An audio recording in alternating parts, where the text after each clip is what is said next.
I mean, I think R&D is fundamental, and I think these entrepreneurial energies are great, but when we're solving these large collective problems like climate disruption, the entrepreneurs get frustrated and die when there's no policy to support it. And I've seen that with the solar industry in the United States, which has largely disappeared because there's no support for it.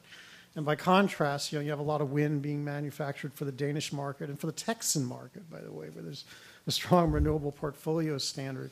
And I think in the environmental area, what you have to understand is the government, not individual consumers, is the source of demand. There are a few exceptions to that. Organic agriculture is an exception to that because you can improve your own health by buying organic. So there's sort of a more like an ordinary market process there. And I think your cook stove example is similar, where you can improve your own health by using one of these stoves. So there's sort of an appropriable benefit like an iPad offers.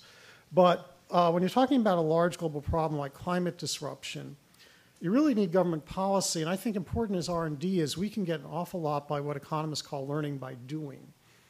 And that is the phenomenon that when there are a lot of things out there, like hybrid vehicles is a perfect example. The reason we have hybrid vehicles is because of California low-emission vehicle standards. They made it very difficult to comply with using internal combustion engines because they were expensive. And before that, the manufacturers all had R&D going on. They all had wonderful prototypes. They had electric cars. They had all this stuff. But they weren't producing any of it. They said it was too expensive. Nobody would buy it. Well, then you have a policy that says, guys, you're going to have to produce something really low emission. And all of a sudden, they're figuring out, instead of devoting this little bit of resources into sort of research, it's becoming a major manufacturing task, a central focus of the company to figure out how to make these things cheap enough so that people can afford them. And all of a sudden, you have things like Toyota Prius, a pretty moderately priced vehicle that actually gets 45 or 50 miles per gallon. And so the policy is really important. And one thing that really bothers me about where the United States is at this moment is we used to believe in our entrepreneurs. We used to believe that if we set ambitious goals, if we had good policies, then we would figure out a way to do it and drive down the cost of doing things like going to the moon, right? And we seem to no longer believe that. We think if we have any government regulation, of any tax, of any policy at all, some intolerable and inescapable burden, a permanent cost that will never be escaped, will be put on the polity. And it just isn't true.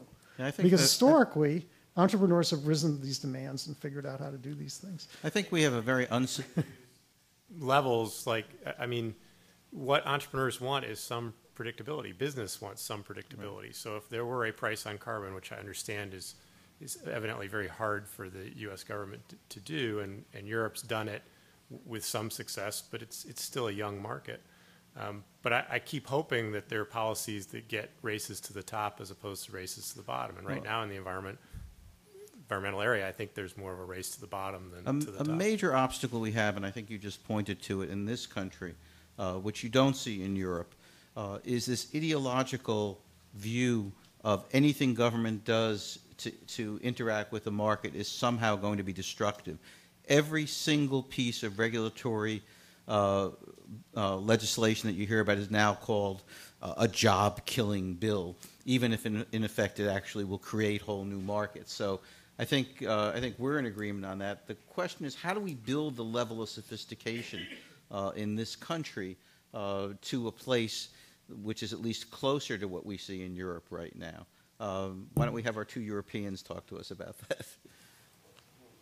For sure. Don't be so sure. You'll get there for sure when oil will go again to 140. And when it will get to 200, you'll get it there. And that is 100% sure. We are talking about an externality. And when there is an externality, there is a case for government intervention. Now, government intervention in what? Even here in our discussion, we've been talking about government intervention for R&D, for example, to environment, climate change. Now, in a moment where the rate of unemployment is almost 10% in the US, where you're concerned with foreclosures, where European countries are on their knees because the euro may explode, when China is growing at this pace. Now, selling an agenda for policy change and for financing R&D based on soft issues like environment and climate change, in my view, that is a mistake, and that is a mistake of the US, and not only.